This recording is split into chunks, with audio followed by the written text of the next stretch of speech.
The Vic Juba Community Theatre has come a long way in 9 years. Every season, more and more performers make Lloydminster a destination. The theatre has the resources now to provide the technical and administrative expertise needed to attract high-end artists. Somebody once said that the stage is like a field with many blossoms. And I think that's such a good saying because we have such a variety here and we can enjoy that participation which happens between a performer and the audience. All the livelong day. A lot of these performers can sell tickets by the thousands in large markets, but that doesn't stop them from hitting the smaller cities on the way.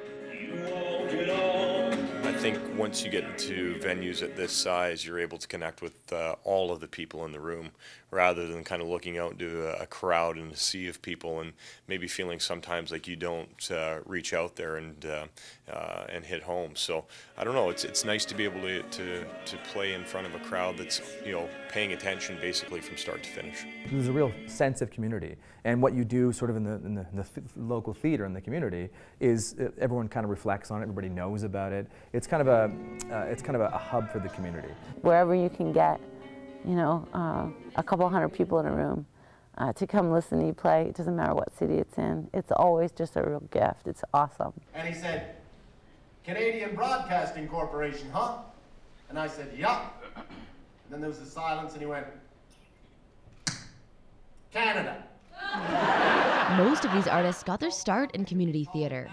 To me, the theatre that I started out at, the LSPU Hall in St. John's, Newfoundland, which is about a quarter of the size of this theatre, that was my university. That's where I learned how to be on stage, and I owe everything to that theatre. It was a great learning ground. I mean, to be able to watch professionals work and in a really safe environment, to be, to really know what it's like to be behind the stage and also in front of the lights, and just get a sense of what professionalism is.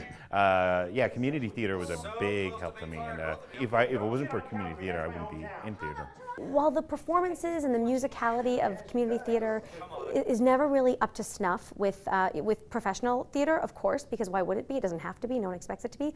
The work ethic and the passion that people put into community theater, I mean, I've seen it, it's equal to anything I've ever seen that's professional. People really care, and it's something that's really important to them, so I think that it's really valuable.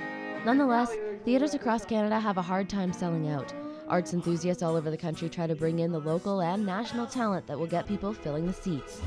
Sometimes it's just easier to turn off. Sometimes it's easier to turn off, so turn on the TV, turn off. It's much more interesting if they're challenged, though.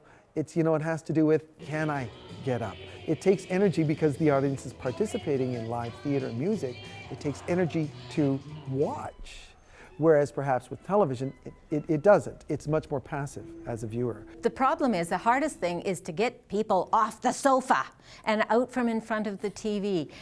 It's like good events, good experiences lead to more, right? So the thing is to get them into the theaters so that they can see what it's like to see a live performance, because it is incredible and so much more interesting, and people become involved in it rather than sitting in front of a TV. He said, well, in America, we're big believers in alphabetical order. The patrons are dedicated to making the theatre bigger and better for the future. This year's gala raised over $28,000 in a sold-out show. The money is going towards some much-needed upgrades. They need sound equipment because it's 9 years old and stuff wears out, and so they need $175,000 of sound equipment. We're hoping to take a big chunk of that tonight. Vic Juba considers this theatre one of his biggest successes. Every time he looks out into the audience, he thinks to himself, it was worth it. Lloydminster is a hockey town, and there's some of us are saying, well, we need a little culture, and I think it's brought up the cultural component, Telling the other actors to go home! You're in the show! My favorite thing in the world is to go to the theater.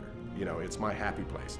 And when the lights go down in the theater and I'm sitting there, that moment in the dark, when anything is possible over the next hour and a half, and it could be dreadful or it could be spectacular, and I've experienced both, is one of my favorite moments.